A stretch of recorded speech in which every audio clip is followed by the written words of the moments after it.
There are times when the world feels like it's spinning too fast, and in the blur, a single glance can slow everything down and reveal a hidden truth. It happened on a sunny morning in a crowded park, where joggers rushed by and families spread out picnic blankets under the trees. No one paid much attention to the old man sitting alone on a weathered bench, his hands folded in his lap, staring at the ground with eyes that held stories of loss and forgotten dreams. He was about 70, with silver hair peeking from under a faded cap, and clothes that spoke of better days long gone. But what slowly drew notice, like a quiet whisper growing louder, was the sadness etched into his wrinkles, as if he carried the weight of years without anyone to share it. His name was Elias, and he had been coming to this park every day since his wife passed away 2 years ago, hoping the fresh air would ease the emptiness inside him. He just needed a reason to keep going. He just needed someone to notice he was still here. And as people hurried past, avoiding his gaze, pretending the bench was empty, that was when a young woman named Sofia stopped right in front of him, her dog tugging at the leash with playful energy. Sofia was a teacher, raising her little brother alone after their parents' accident, and she knew loneliness like an old friend. Her brother Theo, who was only 8, looked up at Elias with wide, curious eyes, not fear or pity, but pure wonder. With a soft smile, Sofia asked the question that would spark a new beginning: "Mind if we join you?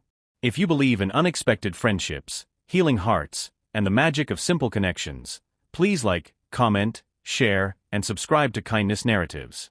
Also, tell us in the comments where in the world you're watching from." Elias felt a warmth stir in his chest he hadn't known in ages.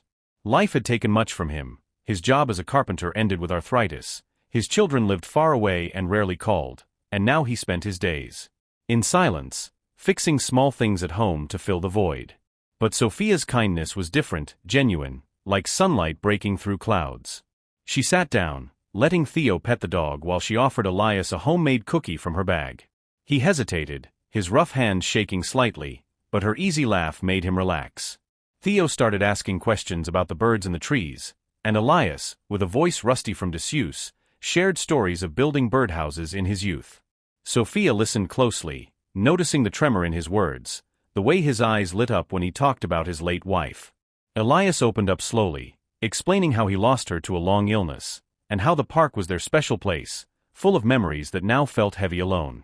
He had a bad hip from years of hard work, making walks painful, but he came anyway, not wanting to let go of the past. He didn't ask for sympathy, he just needed to be heard. Sofia felt her own heart ache, remembering nights she cried quietly so Theo wouldn't worry. The park, alive with laughter and leaves rustling, became a haven for them. She decided then to make this more than a passing moment. She invited Elias to walk with them, steadying him with her arm. His face brightened, surprised by the offer, and for the first time in months, he stood taller. Theo chattered on, pointing out squirrels, and Elias shared old jokes that made them all giggle. As they circled the pond, Elias confessed he dreaded going back to his empty house, where silence waited like a shadow. Not because he was afraid, but because the quiet reminded him of all he'd lost. Sofia's eyes softened. She saw her own struggles in his, two people piecing together lives after heartbreak. Elias wasn't seeking rescue, he wanted connection, to feel like he mattered again. Sofia offered to drive him home, and his eyes filled with grateful tears, the kind that come from rediscovering hope. As they left the park, Elias whispered that no stranger had ever made him feel so alive. His voice cracked with emotion, and Sofia squeezed his hand, reminding him that the world still held good people, even when it seemed cold. When they reached his modest home, a neighbor waved in surprise, seeing Elias smile for real. Inside, he showed them photos of his wife, and Theo's innocent hugs melted the last of his walls. Sofia felt a bond form, two guardians of young hearts finding strength in each other. Elias turned to her with misty eyes and said her simple stop, her invitation to share the bench, had lifted a burden he thought he'd carry forever. Sofia hugged him, promising that friendship could bloom anywhere, even in the loneliest spots.